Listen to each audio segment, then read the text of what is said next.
Hello friends, Radhe Radhe, जय श्री कृष्णा। स्वागत है आप सबको अपने यूट्यूब चैनल के चैनल में। तो फ्रेंड्स, आज मैं जीके जैसे टॉप 20 क्वेश्चन लेकर आई हूँ। सभी क्वेश्चन सेलेक्टेड है इंपॉर्टेंटली। अगर आप किसी भी एग्जाम की तैयारी कर रहे हैं, वीडियो आपके लिए काफ़ी ज़्यादा यूजफुल रहने वाली है।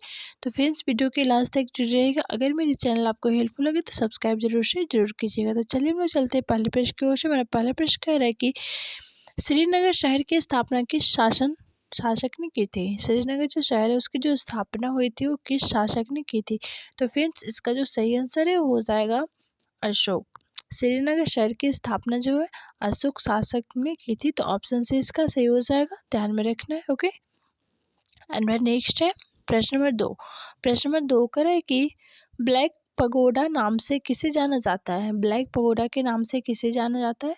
तो फ्रेंड्स, इसका सही आंसर क्या हो जाएगा। तो फ्रेंड्स, इसका जो सही आंसर है वो हो जाएगा ऑप्शन सी, सूर्य मंदिर कोणार्क को। ब्लैक पगोडा के नाम से सूर्य मंदिर कोणार्क को जाना जाता है। ओके, एंड अगला प्रश्न है प्रश्न नंबर 3। और प्रश्न नंबर 3 कह रहे हैं कि प्रश्न नंबर 3 को ध्यान से देखिएगा। हमारा प्रश्न नंबर 3 क्या कर रहा है। प्रश्न नंबर 3 कह रहे हैं कि भारतीय भारतीय संविधान में 10वीं अनुसूची को किस संशोधन माध्यम से जोड़ी गई है। भारतीय संविधान में 10वीं अनुसूची को किस संशोधन माध्यम से जोड़ी गई है। तो फ्रेंड्स, इसका सही आंसर हो जाएगा ऑप्शन बी 52। ओके, तो ऑप्शन बी इसका सही हो जाएगा, ध्यान में रखना है। ओके, एंड अगला प्रश्न है प्रश्न नंबर 4। प्रश्न नंबर 4 कह रहा है कि प्राचीन काल में भारत के लोग बर्मा को किस नाम से जानते थे।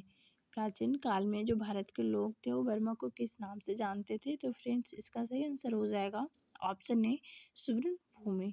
ओके, तो प्राचीन काल में जो भारत के लोग थे वो बर्मा को सुवर्ण भूमि के नाम से जानते थे। ओके, एंड अगला प्रश्न है प्रश्न नंबर 5। हमारा प्रश्न नंबर 5 कह रहा है कि भारत में प्राचीनतम मुद्रा किसे माना जाता है। भारत में प्राचीनतम मुद्रा किसे माना जाता है।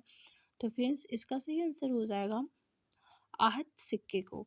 तो फ्रेंड्स, भारत में प्राचीन मुद्रा जो है वो आहत सिक्के को माना जाता है। तो ऑप्शन ए इसका सही हो जाएगा, ध्यान में रखना है। ओके, एंड नेक्स्ट है अगला प्रश्न है प्रश्न नंबर 6।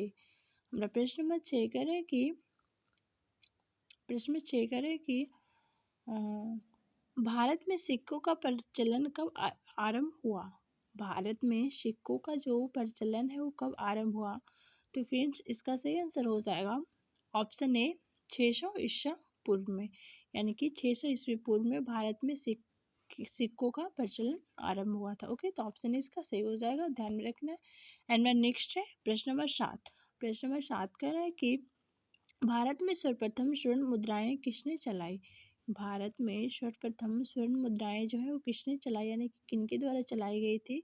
तो फ्रेंड्स, इसका सही आंसर हो जाएगा ऑप्शन बी, इंडो बैक्टेरियन।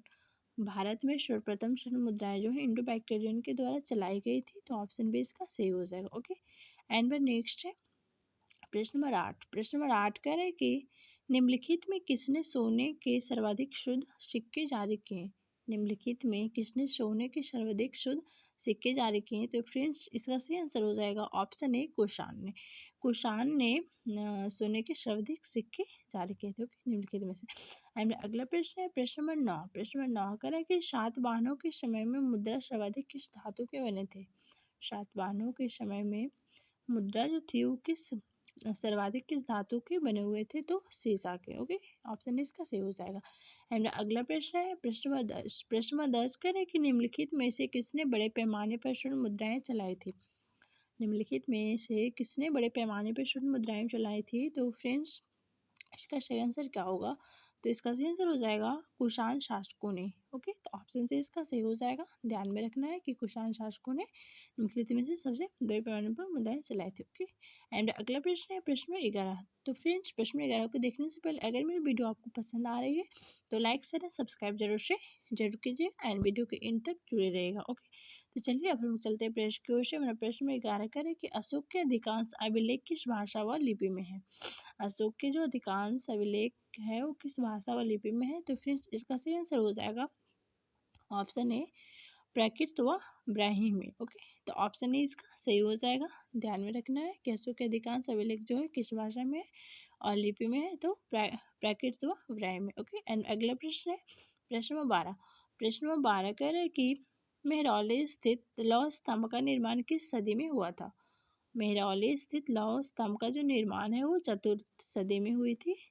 तो ऑप्शन से इसका सही हो जाएगा, ध्यान में रखना है। ओके, कि मेहरौली स्थित लौह स्तंभ का जो निर्माण है वो चतुर्थ सदी में हुई थी। ओके।